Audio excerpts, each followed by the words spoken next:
Have you ever noticed in the Bible that God oftentimes works through patterns? Sometimes we can get so focused, so myopic on the thing that's right in front of us or the season that we're in that we can miss how God works. And sometimes if we zoom out and we see how God's working in other people's lives and throughout history, it helps us see what He might be doing in our lives right now. Take, for instance, in the book of Genesis, did you notice that God spends 3 days forming and then 3 days filling before He rests? We oftentimes get caught up in the details of the creation story, but if you zoom out and you look and see what happens, you see day 1, 2, and 3, God's forming. He forms the skies, and in one there's light and one there's darkness.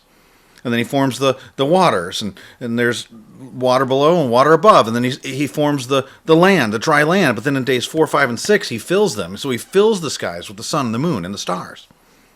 And He fills the water with fish, and He fills the land with animals and with people. He forms, then He fills. And then you take the 6th day of creation and you see Adam.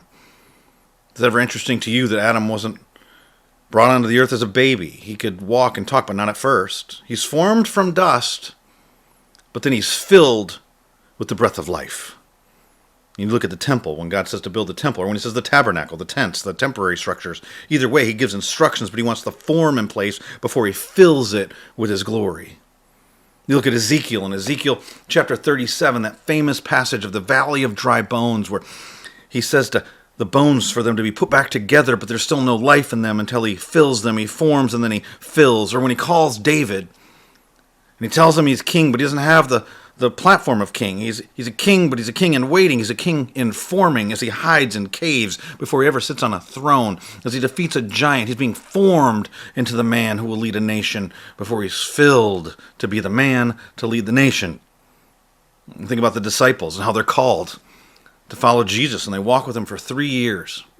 They seem to continually not be getting what's happening. And there's moments where they seem to get it, like when Peter, after a miraculous catch, falls down on his knees and says, "Away from me, I'm a sinful man."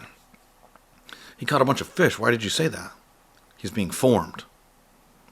When they feed the 5,000 and they've done some miracles, and then Jesus tells them specifically things that are happening that the whole crowd doesn't get to hear. He's forming them. And He gives them the Great Commission. And He tells them, "Go make disciples of all nations, baptize in the name of the Father and the Son and the Holy Spirit, and I'll be with you always." But they don't go do it.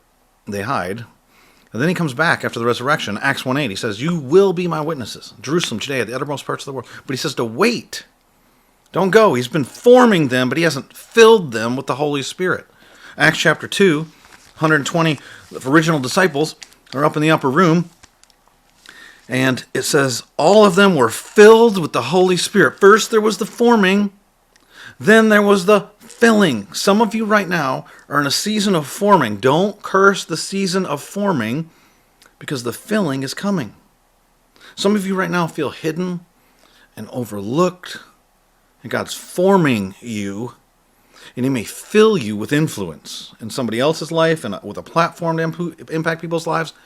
Some of you feel like you're in a season of silence where your prayers are hitting the ceiling, and it's like no matter what, you're just like, is God even there? Do I really even believe this anymore? What's happening? And He's forming you. He's going to fill you.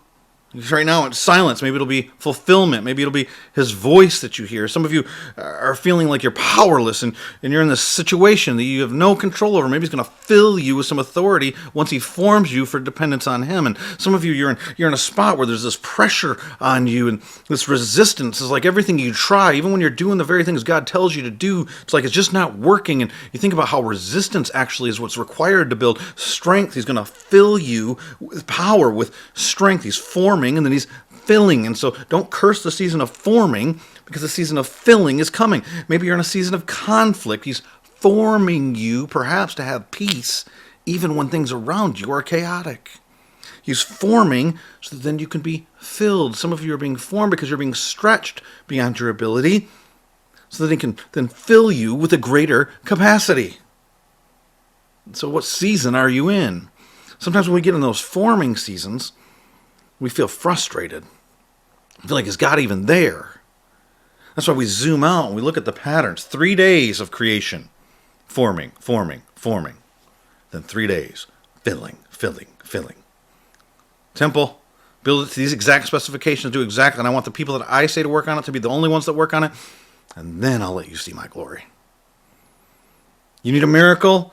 He puts the bones back together, but without him, there's no life. And so he forms, and then he fills Valley of Dry Bones. You look at the disciples, 3 years of forming, 40 days of waiting, and then the filling.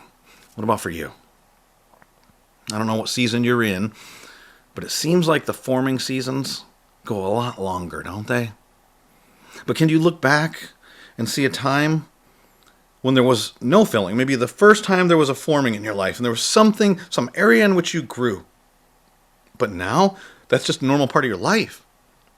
Yeah, because when you get strong, then that strength ends up, what one time was a stretch to you, one time was your max, is now the new normal. And so now the new challenge is the new forming, new resistance, new tearing, new difficulty.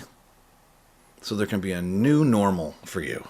Formed, then filled. Don't curse the forming. The filling is coming. If you enjoyed this or think someone else will be encouraged by it, I encourage you to like, subscribe to the channel, maybe hit that bell notification so you don't miss any of these videos that we put out. I want to help equip you so that you can live unshakable and on mission. Until next time, we'll see you.